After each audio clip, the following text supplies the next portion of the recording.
الحمد لله نحمده ونستعينه ونستغفره ونعوذ بالله من شرور أنفسنا ومن سيئات أعمالنا. من يهده الله فلا مضل له ومن يضلل فلا هادي له. أشهد أن لا إله إلا الله وحده لا شريك له وأشهد أن محمدًا عبده ورسوله.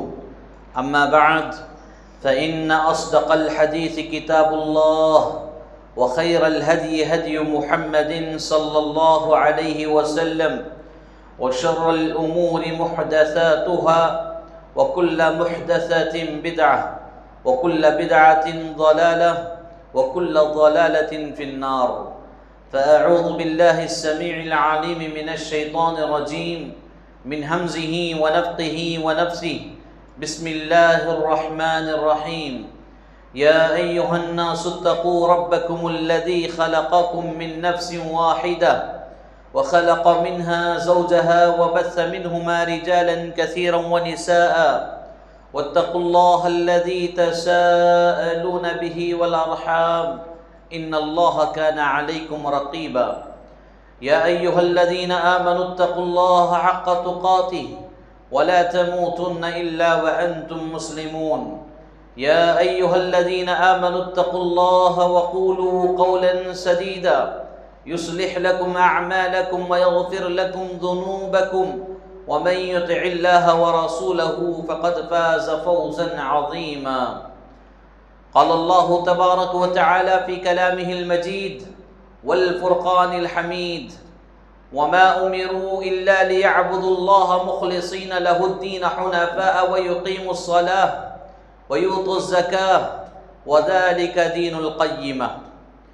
تمام قسم کی تعریف و توصیف، حمد و ثنا، کبریائی و بڑائی بزرگی اللہ وحدہ لا شریک لہ کے لیے لائق و زیبا ہے، جو میرا اور آپ کا خالق ہے، پروردگار ہے، ساری کائنات کا پالنہار ہے، ہم انسانوں اور جنوں کا مدبر ہے، ہماری قسمتوں کو بنانے والا، ہماری بگڑی بنانے والا، ہمارے حق میں خیر و بھلائی کے فیصلے فرمانے والا وہی اللہ رب العالمین ہے.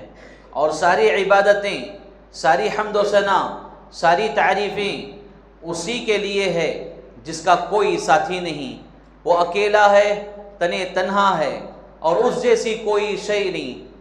لیس کمثلہ شیء، اس جیسی کوئی چیز نہیں.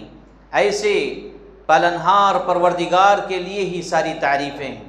انگنت و لا تعداد درود و سلام نازل ہو تمام انبیاء کرام پر، بالخصوص شفیع المذنبین، خاتم النبیین، سید المرسلین، رحمت للعالمین، محمد الرسول اللہ صلی اللہ علیہ وسلم پر.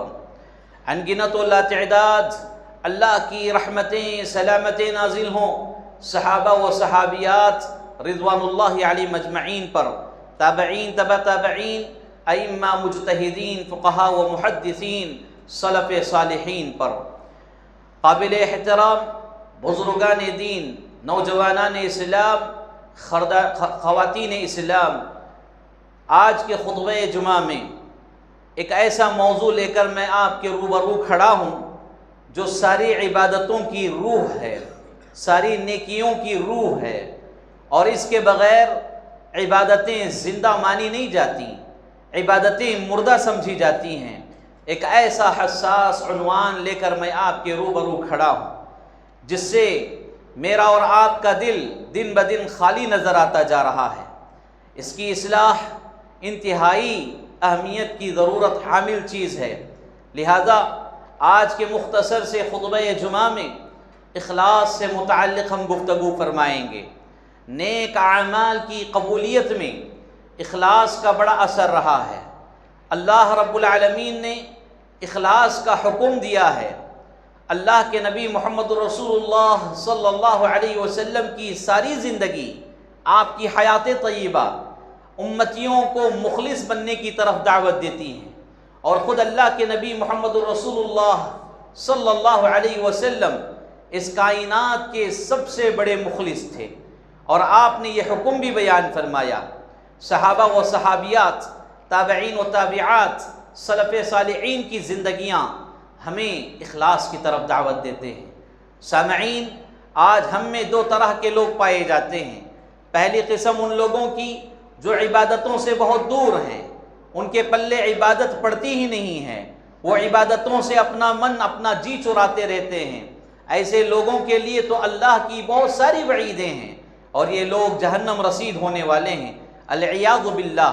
اللہ میری اور آپ کی ایسے لوگوں سے حفاظت فرمائے۔ لوگوں میں دوسری قسم ان لوگوں کی ہے جو عبادتیں تو کرتے ہیں لیکن وہ عبادتیں اخلاص سے خالی ہوتی ہیں، وہ عبادتیں جن میں اللہ کی رضامندی نہیں ہوتی، بلکہ ان عبادتوں میں دنیا کا کوئی غرض، دنیا کا کوئی مقصد ہوتا ہے، تو ایسی عبادتیں اللہ کے یہاں قابل قبول نہیں ہے۔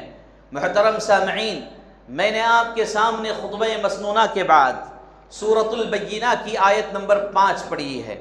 اس آیت کریمہ میں اللہ سبحانہ و تعالی یہ حکم دے رہا ہے، وَمَا أُمِرُوا إِلَّا لِيَعْبُدُوا اللَّهَ مُخْلِصِينَ لَهُ الدِّينَ حُنَفَاءَ وَيُقِيمُوا الصَّلَاةَ وَيُؤْتُوا الزَّكَاةَ وَذَلِكَ دِينُ الْقَيِّمَةِ، کہ انہیں صرف اس بات کا حکم دیا گیا کہ وہ اللہ ہی کی عبادت کرتے رہیں، دین کو اسی کے لیے خالص کرتے ہوئے اور شرک وغیرہ سے منہ موڑتے ہوئے نمازوں کو قائم کریں، زکوٰۃ ادا کریں، اور یہی بالکل صحیح اور درست دین ہے۔ اس آیت کریمہ میں اللہ رب العالمین نے 5 باتیں بیان فرمائی ہیں۔ پہلی بات، اللہ کی ہی عبادت کرنا ہے، اللہ کے علاوہ کسی اور کی عبادت نہیں کی جا سکتی۔ دوسری بات اس آیت میں جو بیان کی گئی وہ یہ کہ صرف اللہ کی عبادت کرنا نہیں ہے، بلکہ دین کو صرف خالص اللہ کے لیے دین مان کر، دین کو اللہ کے لیے خالص سمجھ کر، دین کو اللہ کے لیے خالص بنا کر عبادت کرنا ہے۔ مطلب یہ ہے کہ دین اخلاص کے ساتھ جڑا ہوا ہے۔ کسی کے اندر اخلاص نہیں ہے تو اس کے اندر دین بھی نہیں ہے، اگر کسی کے اندر دین ہے اخلاص نہیں ہے تب بھی یہی معنی و مطلب ہے۔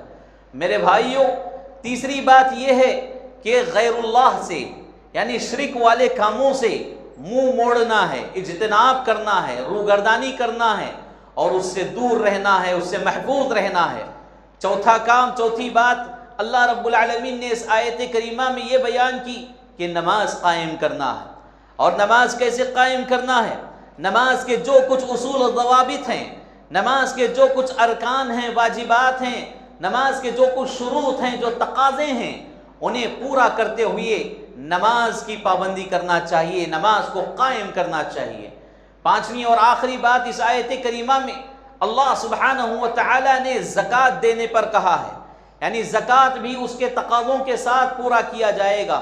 زکوٰۃ واجب ہونے پر ادا کرنا اس کے لیے ضروری ہے، ورنہ انسان اللہ کے یہاں مسئول رہے گا، پوچھا جائے گا۔ یہ 5 باتیں اللہ تعالیٰ بیان کرنے کے بعد یہ کہہ رہا ہے وَذَلِكَ دِينُ الْقَيِّمَةِ، وَذَلِكَ الدِّينُ الْقَيِّمَةِ، کہ یہی بالکل صحیح اور درست دین ہے۔ معلوم یہ ہوا کہ دین اسلام ان 5 باتوں پر ہے۔ اللہ کی عبادت کرنا، اللہ کے علاوہ کسی کی عبادت نہیں کرنا، اور اللہ کے لیے ہی دین کو خالص کرنا، نماز قائم کرنا اور زکوٰۃ دینا۔ یہ 5 باتیں انتہائی اہمیت کی حامل ہیں۔ ان 5 باتوں کو ہر انسان، ہر مسلمان اپنے اندر بسائے ہونا چاہیے، تبھی وہ مسلمان کامیاب ہوگا۔ میرے بھائیوں، ہم بہت ساری عبادتیں کرتے ہیں، بہت ساری نیکیاں کرتے ہیں، کیا کبھی ہم نے غور کیا ہے کہ کیا یہ عبادت، یہ نیکی ہمارے حق میں قبول ہو رہی کہ نہیں ہو رہی ہے؟ پیارے نبی محمد رسول اللہ صلی اللہ علیہ وسلم کی تعلیمات تو یہ تھیں کہ عبادت کرنے کے بعد اس عبادت کی قبولیت کی بھی فکر انسان کے اندر ہونی چاہیے۔ صحابہ کرام رضوان اللہ علیہم اجمعین عبادات کیا کرتے، ماہ رمضان گزرنے کے بعد رمضان کی نیکیاں قبول ہوئیں کہ نہیں ہوئی ہیں اس فکر میں وہ مبتلا ہو جاتے۔ سلف صالحین کا یہی عمل رہا ہے، وہ صرف عبادت کر کے نہیں چھوڑتے بلکہ اس کی قبولیت کی فکر کیا کرتے تھے۔ چنانچہ ہر عبادت، ہر نیکی قبول ہونے کے لیے 3 شرطیں بتائی گئی ہیں۔ ان میں پہلی شرط انسان جو عبادت کرنے والا ہے، جو نیکی کرنے والا ہے، وہ توحید پرست ہونا چاہیے، موحد ہونا چاہیے۔ اگر انسان مشرک ہے، شرکیہ کام و افعال میں مبتلا ہے اور اللہ کو ادھر ناراض بھی کر رہا ہے اور ادھر نیکیاں بھی کر رہا ہے، تو ایسے انسان کی نیکیاں، اس کی عبادات قابل قبول نہیں ہیں۔ اللہ رب العالمین نے قرآن مجید میں ایک نہیں، دو نہیں، 18 نبیوں کا نام بیان کیا اور اخیر میں حکم دیا، اخیر میں اعلان فرمایا وَلَوْ أَشْرَكُوا لَحَبِطَ عَنْهُمْ مَا كَانُوا يَعْمَلُونَ۔ اگر یہ 18 انبیاء بھی شرک کرتے تو ہم ان کے اعمال کو ضائع کر دیتے، برباد کر دیتے۔ کتنی بڑی وعید ہے۔ تو میرے بھائیوں، کسی بھی نیکی کی قبولیت کے لیے، کسی بھی عمل کی قبولیت کے لیے سب سے پہلی شرط توحید ہے۔ توحید کے بغیر انسان کا کوئی عمل قابل قبول نہیں ہے۔ چنانچہ ادھر نماز پڑھنے والے ادھر اللہ کے ساتھ شرک بھی کر رہے ہیں، ادھر اللہ کے سامنے سجدہ کرنے والے ادھر غیر اللہ کے سامنے مزارات پر، درگاہوں، آستانوں پر اپنی جبینیں رگڑ رہے ہیں۔ تو کیوں کر ان کی نمازیں قبول ہو سکتی ہیں؟ اللہ کے بندو، سب سے پہلے اپنے دل میں توحید بساؤ، سب سے پہلے اپنی توحید کی اصلاح فرماؤ، ایمان کی اصلاح کر لو، تبھی نیکی، تبھی عبادت قابل قبول ہوگی۔ دوسری شرط عمل کی قبولیت کے لیے اخلاص بیان کی گئی ہے۔ اخلاص کا معنی و مطلب آگے بیان کیا جائے گا۔ اگر کسی عبادت میں اخلاص نہیں ہے، آدمی اللہ کی رضا کے لیے نہیں کر رہا ہے، تو وہ عبادت کتنی ہی اچھی کیوں نہ ہو، کتنی ہی لمبی کیوں نہ ہو، کتنی خوبصورت کیوں نہ ہو، وہ عبادت اللہ کے یہاں قابل قبول نہیں ہے۔ دلیل کے طور پر سنن نسائی کی ایک روایت آپ کے سامنے، جس کو علامہ البانی رحمۃ اللہ علیہ نے صحیح قرار دیا ہے، حدیث نمبر 3140۔ سیدنا ابو امامہ الباہلی رضی اللہ تعالیٰ عنہ فرماتے ہیں، اللہ کے نبی صلی اللہ علیہ وسلم کی خدمت میں حاضر ہوا ایک سوال لے کر۔ اللہ کے نبی صلی اللہ علیہ وسلم سے میں نے پوچھا، اے اللہ کے نبی محمد رسول اللہ صلی اللہ علیہ وسلم، ہم میں سے ایک آدمی ایسا ہے جو جنگ کرتا ہے، جہاد کرتا ہے، اور جہاد کرنے کے پیچھے اس کا مقصد یہ ہوتا ہے کہ وہ جہاد کے ذریعے سے شہرت کمائے، جہاد کے ذریعے سے اجر و ثواب کمائے۔ دیکھیے، یہاں جہاد کے ذریعے اجر و ثواب کی بھی بات کی جا رہی ہے، جہاد کے ذریعے شہرت کی بھی بات کی جا رہی ہے۔ دو ارادوں کو، دو چیزوں کو لے کر وہ جہاد کر رہا ہے، تو اس کو کیا ملے گا؟ اللہ کے نبی صلی اللہ علیہ وسلم نے کہا کہ لا شیء، اس کے لیے کوئی چیز نہیں ہے۔ ابو امامہ رضی اللہ تعالیٰ عنہ یہی سوال دوبارہ کرتے ہیں، اللہ کے نبی صلی اللہ علیہ وسلم کا جواب دوبارہ وہی ہوتا ہے، پھر سہبارہ کرتے ہیں، اللہ کے نبی صلی اللہ علیہ وسلم کا جواب پھر تیسری مرتبہ وہی ہوتا ہے، لا شیء، اس کے لیے کوئی چیز نہیں۔ جب 3 مرتبہ اللہ کے نبی صلی اللہ علیہ وسلم نے جواب دہرایا، تو پھر چوتھی مرتبہ اللہ کے نبی صلی اللہ علیہ وسلم فرماتے ہیں کہ کسی انسان کا کوئی عمل اس وقت تک قابل قبول نہیں ہے جس وقت اس کے عمل میں اخلاص نہ پایا جاتا ہو، یعنی اس کی عبادت، اس کی نیکی کے پیچھے صرف اللہ رب العالمین کی رضا، اللہ رب العالمین کی رضا مقصود ہو، تبھی اس کا عمل قبول ہوگا، ورنہ اس کا عمل جہاد جیسا عمل بھی ہو قابل قبول نہیں ہے۔ تو میرے بھائیوں، اس میں بات معلوم ہوئی کہ اعمال صالحہ، نیکیوں کی قبولیت کے لیے دوسری شرط اخلاص ہے، اور تیسری شرط بہت ہی انتہائی اہم ہے، وہ یہ پیارے نبی صلی اللہ علیہ وسلم کے طریقے کے مطابق عمل کیا جائے۔ عمل تو بہت سارے لوگ کر رہے ہیں، طرح طرح کے اعمال آج امت محمدیہ میں رائج ہیں، لیکن کیا یہ اعمال پیارے نبی صلی اللہ علیہ وسلم کے طریقے پر ہیں؟ اس بات پر بھی غور و فکر کرنا چاہیے۔ اگر کوئی عمل نبی صلی اللہ علیہ وسلم کے طریقے پر نہیں ہے تو وہ عمل قابل قبول نہیں ہے۔ صحیح مسلم کی ایک روایت ہے جس کو امام مسلم رحمۃ اللہ علیہ نے حدیث نمبر 1718 کے تحت بیان فرمائے۔ اللہ کے نبی صلی اللہ علیہ وسلم نے فرمایا، من عمل عملا لیس علیہ امرنا فہو رد، جس کسی نے کوئی ایسا عمل کیا جس کا ہم نے حکم نہیں دیا تو وہ عمل مردود ہے، وہ عمل ریجیکٹڈ ہے، اللہ کے پاس قابل قبول نہیں ہے۔ تو عمل کی قبولیت کے لیے یہ 3 شرطیں بیان کی گئی ہیں۔ ان 3 شرطوں میں جو دوسری شرط ہے وہ انتہائی اہم ہے، وہ اخلاص ہے۔ ہمیں سے بہت سارے بھائی یہاں بیٹھے ہوئے احباب توحید پرست ضرور ہیں اور عمل کرنے والے ہیں، لیکن عمل میں وہ مخلص نہیں ہیں۔ اخلاص کی ضرورت ہے۔ عمل کیا جا رہا ہے، اس کے پیچھے دنیا کی کوئی غرض و غایت، دنیا کا کوئی مقصد، یعنی ہم نماز پڑھ رہے ہیں، نماز کے پیچھے ہمارا ارادہ کچھ اور ہے کہ لوگ مجھے نمازی کہیں، لوگ مجھے عابد کہیں، زاہد کہیں، متقی کہیں، پرہیزگار کہیں، تو یقین مانیے ہماری کوئی نماز اللہ کے یہاں قابل قبول نہیں ہوگی۔ ہم ہزاروں روپیے صدقہ و خیرات کر رہے ہیں، اس کے پیچھے اللہ کی رضا مقصود نہیں، بلکہ لوگ مجھے سخی کہیں، فیاض کہیں، بڑی سخاوت کرنے والا، بڑا دریا دل انسان ہے، اس طرح تعریف مقصود ہے۔ یقین مانیے ہزاروں لاکھوں روپیے خرچ کرنے کے باوجود ایک روپیہ کا ثواب بھی ہمیں نصیب نہیں ہوگا۔ تو میرے بھائیوں، اخلاص دراصل کہتے ہیں چھانٹنے کو، ملاوٹ نہ کرنے کو، یعنی کسی بھی عمل میں اللہ رب العالمین کی رضا کے ساتھ دنیا کا کوئی مقصد نہ ملانے کا نام اخلاص ہے۔ یعنی کوئی عبادت کی جا رہی ہے تو وہ صرف اللہ رب العالمین کے لیے ہو اور اس کے پیچھے اللہ کی خوشنودی حاصل کرنا مقصود ہو، دوسروں کے لیے وہ عبادت نہ کی جائے، اخلاص کا یہ مطلب ہے۔ اور اسلام کے اندر، قرآن اور حدیث کے اندر اخلاص کی بڑی اہمیت بیان کی گئی ہے، جیسا کہ میں نے ابھی سورۃ البینہ کی آیت نمبر 5 آپ کے سامنے بیان فرمائی۔ اس کے علاوہ خود اللہ تبارک و تعالی اس کائنات کے سب سے بڑے مخلص کو یہ نصیحت فرما رہا ہے۔ کون ہیں کائنات کے سب سے بڑے مخلص؟ میرے اور آپ کے حبیب محمد الرسول اللہ صلی اللہ علیہ وسلم۔ اللہ تبارک و تعالی پیارے نبی کو یہ نصیحت فرما رہا ہے کہ قل انی امرت ان اعبد اللہ مخلصا لہ الدین۔ اے محمد صلی اللہ علیہ وسلم آپ کہہ دیجئے کہ آپ کو صرف اس بات کا حکم دیا گیا ہے کہ دین اسلام کو خالص کرتے ہوئے آپ اللہ ہی کی عبادت کریں گے۔ تو اللہ کے نبی محمد رسول اللہ صلی اللہ علیہ وسلم کو اخلاص کا حکم اللہ تعالیٰ دے رہا ہے۔ کیا مطلب ہے؟ مطلب یہ ہے کہ ساری امت کے لوگوں کے لیے یہ حکم ہے، سارے مسلمانوں کے لیے یہ حکم ہے کہ مسلمان اپنی عبادت میں مخلص بن جائیں، اخلاص والے بن جائیں، اللہ کی رضا حاصل کرنے کے لیے عبادات کریں۔ پھر دیکھیے عبادات کرنے کے بعد جو وعدے اللہ کی جانب سے کیے گئے ہیں وہ وعدے ان کے زندگی میں انہیں عطا کیے جائیں گے۔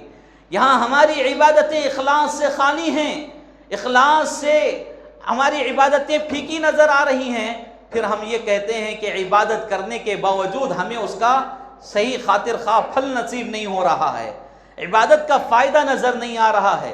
میرے عزیزو، ہم نے عبادت اخلاص سے کیا ہی کہاں ہے؟ اگر اخلاص سے کرتے، اللہ رب العالمین اخلاص کی بدولت عبادت کو قبول کرتا اور اس کی قبولیت کی بدولت ہماری زندگیوں کو سنوار دیتا۔ اللہ تبارک و تعالیٰ نے قرآن مجید میں سینکڑوں مقامات پر اخلاص کی تعلیم دی ہے۔ آج امت محمدیہ میں، مرد و خواتین میں، نوجوان اور بزرگ میں اس چیز کی بڑی قلت نظر آتی ہے، بڑی کمی نظر آتی ہے۔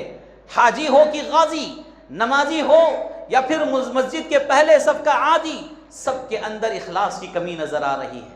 مسجد کا امام ہو، مسجد کے ذمہ دار ہوں، مسجد کے مصلی ہوں، مدارس کے ذمہ دار ہوں یا جماعت و جمعیت کے ذمہ دار ہوں، کوئی بھی ہوں، آج ان کے دل اخلاص سے خالی ہیں، اخلاص سے خالی ہیں۔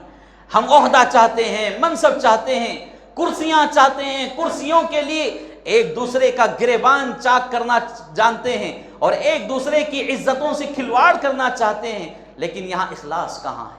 اخلاص کہاں ہے؟ اخلاص کی ضرورت ہے مسلمانوں۔ تمہاری نمازوں میں اخلاص نہیں، تمہارے صدقات و خیرات میں اخلاص نہیں، جبکہ اللہ رب العالمین اخلاص کے بغیر کسی عمل کو قبول نہیں کرتا، کسی بھی عمل کو، کسی بھی عمل کو۔ لہذا اخلاص کو اپنائیں، اخلاص ضروری ہے، اور اخلاص عبادات کی روح ہوتی ہے۔ روح کا مطلب جانتے ہیں؟ ہمارا جسم کتنا ہٹا کٹا کیوں نہ ہو، ہمارا جسم کتنا خوبصورت کیوں نہ ہو، کتنا شاندار کیوں نہ ہو، اگر ہمارے جسم میں روح نہیں ہے تو ایسے جسم کا کیا فائدہ؟ ایسے جسم کا کیا فائدہ؟ تو یہ جسم تو کیا ہے؟ مرا ہوا ہے۔ ایسا آدمی جس کے اندر روح نہیں ہے وہ انسان مرا ہوا ہے۔ تو تو ٹھیک ایسے ہی ہم عبادت کر رہے ہیں، ہماری عبادتیں کتنی لمبی کیوں نہ ہوں، کتنی خوبصورت کیوں نہ ہوں، کتنی بنائی سنواری ہوئی کیوں نہ ہوں، اگر اس میں اخلاص نہیں ہے تو وہ عبادت بے روح جسم کی طرح ہے۔ ایسی عبادت اللہ کے یہاں کوئی فائدہ نہیں پہنچائے گی ہمیں، اور اللہ ایسی عبادت کو قبول ہی نہیں کرتا ہے۔ اور ایک معنی میں دیکھا جائے، اخلاص کا تعلق میرے بھائیوں دل سے ہوتا ہے۔ دل سے جو کام جڑے ہوئے ہیں ان میں ایک چیز ہے اخلاص۔ اسی لیے انسان کو چاہیے سب سے پہلے اپنے دل کو پاک رکھے۔ جو دل ناپاک ہوتا ہے، اخلاص جیسی پاکیزہ چیز اس دل میں داخل نہیں ہو سکتی۔ لہذا اپنے دلوں کو صاف رکھیں، اللہ کی توحید کو لے کر اپنا دل صاف رکھیں، غیر اللہ کی نفرت اپنے دل میں بٹھائیں، اور اسی طرح محمد رسول اللہ صلی اللہ علیہ وسلم سے حقیقی محبت اپنے دل میں بسائیں۔ یہ دل کی صفائی ہے، دل کی پاکیزگی ہے۔ اور میرے بھائیوں، ایک مسلمان دوسرے مسلمان کے لیے اپنا دل صاف رکھے۔ ایک مسلمان دوسرے مسلمان بھائی کے لیے اپنے دل میں عداوت، نفرت، بغض، کینہ، کپٹ، غرور، گھمنڈ، تکبر جیسی خصلتیں اگر رکھتا ہے، ایسے دل میں یقین مانیے اخلاص کبھی داخل نہیں ہو سکتا، ایسے دل میں اخلاص جگہ نہیں لے سکتا۔ لہذا اپنے دلوں کو صاف رکھیں۔ جس کا دل صاف ہوتا ہے، اسی صاف اور شفاف اور پاکیزہ دل میں اللہ کی یہ چیزیں بس جاتی ہیں جو پاکیزہ ہوتی ہیں۔ ناپاک جگہوں میں پاکیزہ چیز کبھی تصور نہ کیجئے۔ آگ جہاں ہے وہاں پانی اور آگ دونوں نہیں مل سکتے۔ اسی طرح میرے بھائیوں، ناپاک دل میں پاکیزہ اخلاص کبھی جگہ نہیں لے سکتی۔ دلوں میں نور چاہتے ہیں، اخلاص کا نور بٹھائیں، اور اللہ رب العالمین ہمارے جسموں کو، ہمارے شکل و صورت کو، ہمارے حیت کو، ہمارے کیفیات کو، ہمارے حلیے کو نہیں دیکھتا، بلکہ اللہ تعالیٰ جو دیکھتا ہے وہ ہمارے دلوں کو دیکھتا ہے۔ دلوں میں جو چھپا اخلاص ہے، دلوں میں جو چھپا تقویٰ ہے، اللہ تبارک و تعالیٰ وہ دیکھتا ہے۔ اللہ کو وہی منظور ہے، وہی مقصود ہے۔ چنانچہ صحیح مسلم کی ایک روایت ہے، حدیث نمبر 2564 سیدنا ابو ہریرہ رضی اللہ تعالیٰ عنہ فرماتے ہیں، اللہ کے نبی صلی اللہ علیہ وسلم نے فرمایا، ان اللہ لا ينظر الى اجسامکم ولا الى صورکم ولكن ينظر الى قلوبکم واعمالکم۔ سبحان اللہ، میرے مسلمان بھائیوں، کتنی پیاری اور جامع حدیث ہے۔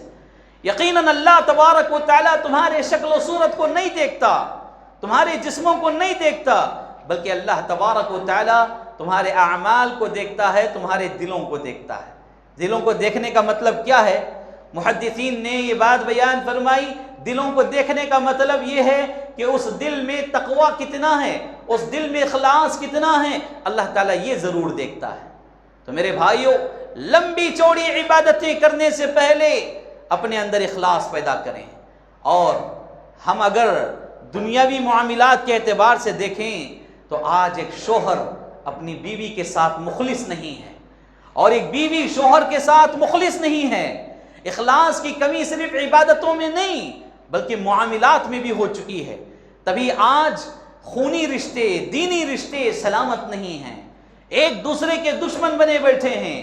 اگر شوہر بیوی کا مخلص ہوتا تو بیوی شوہر کے ساتھ اخلاص کا سلوک کرتی، اور یہاں تک کہ خونی رشتے آج مخلص نہیں ہیں۔ اولاد والدین کے حق میں مخلص نہیں ہے، والدین اولاد کے حق میں مخلص نہیں ہے۔ ایک دوسرے کے ساتھ ناانصافی برتی جا رہی ہے، ایک دوسرے کے ساتھ غلط سلوک کیا جاتا ہے، غلط رویہ کیا جاتا ہے۔ یہ ساری چیزیں کیوں کر ہوتی ہیں؟ ہمارے دلوں میں اخلاص نہ ہونے کی وجہ سے۔ بچوں کے دلوں میں ماں باپ کی محبت، ان کا ادب و احترام انہیں مخلص بناتی ہے۔ ماں باپ کے دلوں میں بچوں کے حق میں انصاف کرنے کا جذبہ، ان کے درمیان ایک دوسرے پر فوقیت دے کر ظالمانہ سلوک کرنے سے اجتناب کرنے والا عمل بچوں کے لیے ان ماں باپ کو مخلص بناتا ہے۔ لیکن آج ہمارے امت مسلمہ کا سب سے بڑا المیہ یہ ہے، ہم عبادات میں تو اللہ کے نہ رہے، معاملات میں بھی ہم اپنوں کے ساتھ اپنے نہ رہے، تو ہم کدھر جا رہے ہیں؟ ہمارا نوجوان طبقہ، نوجوان نسل کس طرف جا رہی ہے؟ لہذا میرے بھائیوں، سب سے پہلے اصلاح خود سے شروع کرنی ہے۔ ہم انتظار کرتے ہیں کہ اصلاح جماعت سے ہوگی، اصلاح فلاں جگہ سے ہوگی، فلاں تنظیم سے ہوگی، نہیں میرے بھائی، اصلاح سب سے پہلے خود سے ہونا ہے۔ اگر خود میں اصلاح نہ ہو، کتنی بڑی جماعت کیوں نہ ہو، کتنی بڑی تنظیم کیوں نہ ہو، اصلاح کا مادہ پیدا نہیں ہو سکتا۔ لہذا یہ ارادہ کریں کہ سب سے پہلے میں مخلص بنوں گا، میں اللہ کے ساتھ اخلاص کرنے والا بنوں گا، اللہ کے ساتھ مخلص بنوں گا، پیارے نبی صلی اللہ علیہ وسلم کے ساتھ مخلص بنوں گا، دنیاوی معاملات میں والدین کے ساتھ، بیوی بچوں کے ساتھ، رشتہ داروں کے ساتھ، اڑوس پڑوس کے ساتھ، اور اسی طرح جہاں تک حقوق بتائے گئے ہیں اسلام میں، ساروں کے ساتھ میں اخلاص کے ساتھ ان حقوق کو ادا کروں گا۔ سب سے پہلے اگر میں میری اصلاح کروں، سب سے پہلے میں میرے اندر اخلاص پیدا کروں، تبھی سماج میں، معاشرے میں انقلاب پیدا ہوتا ہے۔ تو لہذا ان باتوں پر غور و فکر کریں۔ سلف صالحین میں متعدد واقعات ملتے ہیں اخلاص سے بھرے ہوئے، چنانچہ اخلاص کا تعلق نیت اور ارادے سے بھی ہوتا ہے میرے بھائی۔ ہم جو نیت کرتے ہیں، جو ارادہ کرتے ہیں، اسی کے مطابق ہمارے لیے اللہ تعالیٰ راستہ ہموار کرتا ہے، اسی کے مطابق اجر و ثواب ملتا ہے۔ چنانچہ صحیح بخاری کی پہلی روایت ہے، حدیث نمبر 1، سیدنا عمر بن خطاب رضی اللہ تعالیٰ عنہ فرماتے ہیں، اللہ کے نبی صلی اللہ علیہ وسلم نے فرمایا، انما الاعمال بالنیات وانما لکل امرئ ما نوی، کہ ہر عمل کا دار و مدار نیتوں پر ہے، اور ہر مرد کے لیے وہی ہے جس کا اس نے ارادہ کیا ہے۔ تو ہم جو ارادہ کرتے ہیں وہی ہمیں عطا کیا جائے گا۔ لہذا عبادت کر رہے ہیں، اس عبادت کے پیچھے دنیا کا کوئی مقصد نہ ہو، مال کمانا مقصد نہ ہو، عزت کمانا مقصد نہ ہو، شہرت حاصل کرنا مقصد نہ ہو، بلکہ مقصد یہ ہو کہ یہ عبادت میں اللہ کے لیے کر رہا ہوں، میری اس عبادت سے اللہ راضی ہو جائے، بس اللہ کی رضامندی کے لیے عبادت کریں۔ جامع العلوم والحکم ایک بڑی جامع ترین کتاب ہے، اس میں حافظ ابن رجب حنبلی رحمہ اللہ بیان کرتے ہیں کہ اخلاص آدمی کے اندر کیسے پیدا ہوگا۔ پیدا ہونے کے لیے انہوں نے ایک طریقہ، بڑا اچھا نمایاں طریقہ بیان کیا ہے۔ حافظ ابن رجب حنبلی رحمہ اللہ بیان کرتے ہیں کہ آدمی جب کوئی عمل کرے، عمل کرنے سے پہلے وہ اپنے دل میں یہ یقین رکھے کہ اللہ تعالیٰ مجھے دیکھ رہا ہے، اللہ تبارک و تعالیٰ مجھے دیکھ رہا ہے۔ ہر عمل سے پہلے آدمی اپنے اندر یہ یقین پیدا کرے کہ اللہ مجھے دیکھ رہا ہے۔ اب یقین مانیے، اگر یہ یقین دل میں آ جائے کہ ہم نماز پڑھ رہے ہوں، دل میں یہ بات آ جائے کہ اللہ مجھے دیکھ رہا ہے، تو ہمیں لوگ دیکھیں یا نہ دیکھیں، ہم نمازیں لوگوں کو دکھانے کے لیے بنا کر سنوار کر پڑھتے ہیں، نعوذ باللہ۔ اگر کوئی یہ سمجھے کہ اللہ مجھے دیکھ رہا ہے، پھر اس کی نماز میں دیکھیے کیسی مٹھاس، کیسی حلاوت، کیسی چاشنی پیدا ہوتی ہے، اس کی عبادتوں میں کیسی مٹھاس ہوگی۔ لہذا یہ یقین پیدا کریں، اور یہ یقین کہ اللہ مجھے دیکھ رہا ہے، یہ یقین انسان کو غیر اللہ سے بھی دور رکھتا ہے، شرکیہ کاموں سے دور رکھتا ہے۔ کیوں؟ اس لیے کہ جب اللہ مجھے دیکھ رہا ہے تو میں غیر اللہ کے ساتھ جو کچھ کروں گا، غیر اللہ کے لیے سجدہ کروں گا، غیر اللہ کے لیے چادریں چڑھاؤں گا، غیر اللہ کے لیے فلاں فلاں کام کروں گا، یہ سارے کام بھی تو اللہ دیکھے گا، تو اللہ کو میں کیا چہرہ دکھاؤں؟ تو یہ احساس، یہ یقین میرے اندر اور آپ کے اندر پیدا ہونے کی ضرورت ہے۔ اللہ رب العالمین سے دعا ہے، اللہ تبارک و تعالی مجھے اور آپ تمام بھائیوں کو ان بتائی ہوئی قرآن و حدیث کی روشنی میں جو باتیں ہیں ان پر عمل کی توفیق عطا فرمائے۔ سبقت لسانی میں جو باتیں قرآن اور حدیث سے نکلی ہوں وہ میری طرف سے اور شیطان کی طرف سے ہے، اللہ مجھے اور آپ تمام بھائیوں کو ایسی باتوں سے محفوظ رکھے۔ اللہ تبارک و تعالی ہمیں تا دم حیات اخلاص کے ساتھ عبادت کرنے والا بنائے۔ اللہ تبارک و تعالی ہمیں مخلص بنائے، ریاکاری سے، دکھاوے سے اللہ ہماری حفاظت فرمائے۔ اللہ شوہر کے لیے، بیوی کے لیے آپس میں ایک دوسرے کے لیے مخلص بنائے۔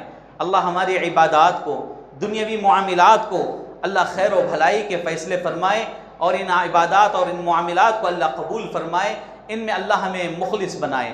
اللہ ہمیں شرک و بدعات سے، غلط رسم و رواج سے، خرافات سے ہمیں ہمارے نسلوں کی حفاظت فرمائے۔ اللہ ہمارے نوجوانوں کا مستقبل روشن بنائے۔ جو بچے امتحانات سے گزر چکے ہیں، جو امتحانات میں داخل ہو رہے ہیں، اللہ ان تمام کے لیے آسانی فرمائے۔ اللہ ہم تمام کے لیے دنیا کے امتحانات میں، آخرت کے امتحانات میں اعلیٰ ترین نمبرات سے کامیابی عطا فرمائے۔ اللہ ہمارے بچوں کو دین اسلام کا سپاہی بنائے، اللہ موحد بنائے، توحید پرست بنائے، ہم تمام کو توحید پر ثابت قدمی عطا فرمائے۔ اللہ تبارک و تعالی ہم سے جو گناہ ہو رہے ہیں معاف فرمائے، درگزر فرمائے، نیک اعمال کی توفیق عطا فرمائے۔ ہر چھوٹی بڑی نیکی کو اللہ ہمارے حق میں قبولیت کا شرف عطا فرمائے۔ اللہ حرمین شریفین کی حفاظت فرمائے، خادمین حرمین شریفین کی حفاظت فرمائے، توحید کے زمینوں کی اللہ حفاظت فرمائے، اہل توحید کی حفاظت فرمائے۔ جہاں کہیں مظلومین زندگی گزار رہے ہیں لاچار و مجبور ہو کر، اللہ انہیں امن و سلامتی کی زندگی عطا فرمائے۔ اللہ اہل فلسطین کی حفاظت فرمائے، اللہ اہل غزہ کی حفاظت فرمائے، وہاں کے مظلوموں کی حفاظت فرمائے۔ اللہ وہاں کے عزتوں، وہاں کی نوجوان بہنوں کی عزتوں، عفتوں، عصمتوں کی حفاظت فرمائے، نوجوانوں کی حفاظت فرمائے، بزرگوں کی حفاظت فرمائے، بچوں کی حفاظت فرمائے۔ اللہ تبارک و تعالی جب تک دنیا میں رکھے حالت ایمان میں رکھے اور توحید پر ثابت قدمی عطا فرمائے، جب خاتمہ ہو تو حسن خاتمہ نصیب فرمائے۔ آمین۔ اقول قولی ھذا استغفر اللہ لی ولکم ولسائر المسلمین وما توفیقی الا باللہ۔